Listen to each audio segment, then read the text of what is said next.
A reading from the Acts of the Apostles. They devoted themselves to the teaching of the apostles and to the communal life, to the breaking of bread and to the prayers. Awe came upon everyone, and many wonders and signs were done through the apostles. All who believed were together and had all things in common. They would sell their property and possessions and divide them among all according to each one's need. Every day they devoted themselves to meeting together in the temple area and to breaking bread in their homes.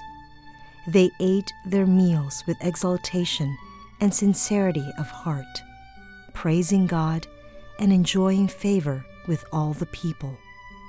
And every day the Lord added to their number those who were being saved. The word of the Lord. Our first reading for this second Sunday of Easter, which is also Divine Mercy Sunday, comes from the Acts of the Apostles. We want to see how the encounter with the risen Lord has changed the believers.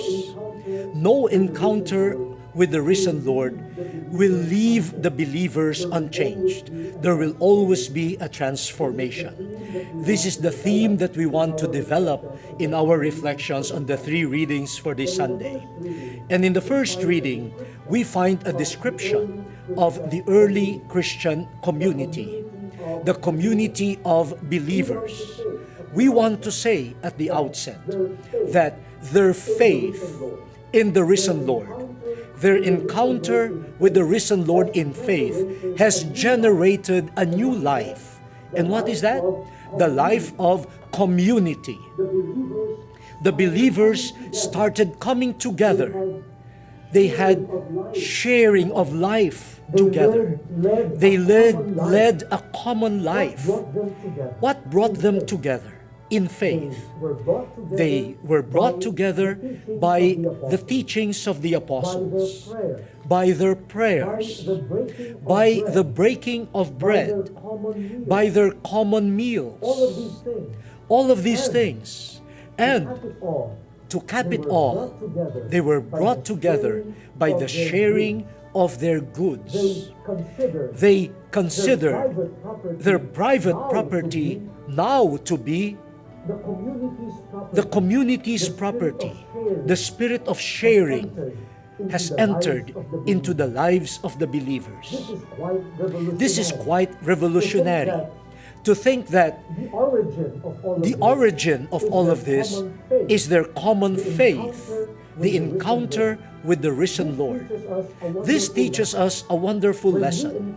When we encounter the risen Lord, or when the risen Lord comes to us to encounter us, and we respond in faith, the walls, the barriers of isolation, of individualism will all fall down, will all be destroyed.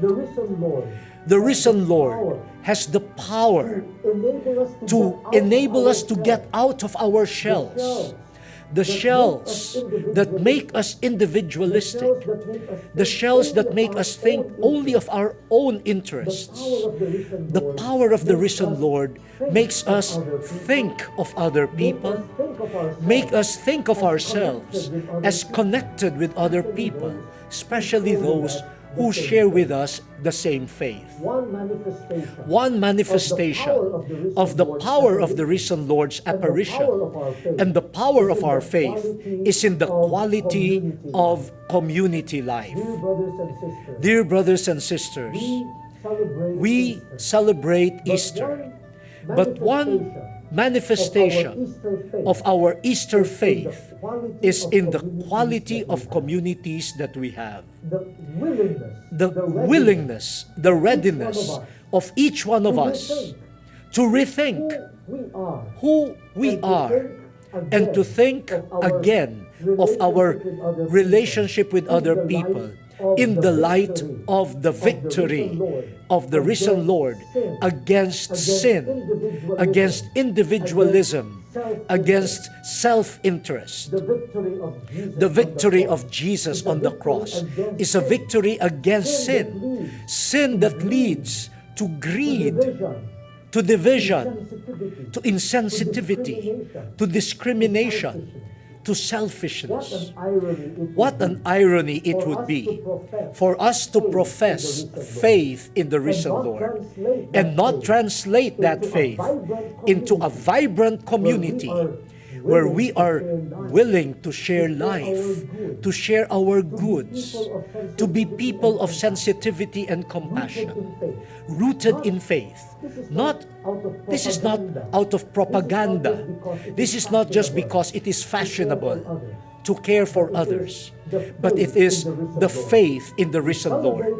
We celebrate the faith in the risen Lord by showing the victory of Jesus against or over greed, individualism, and isolationism.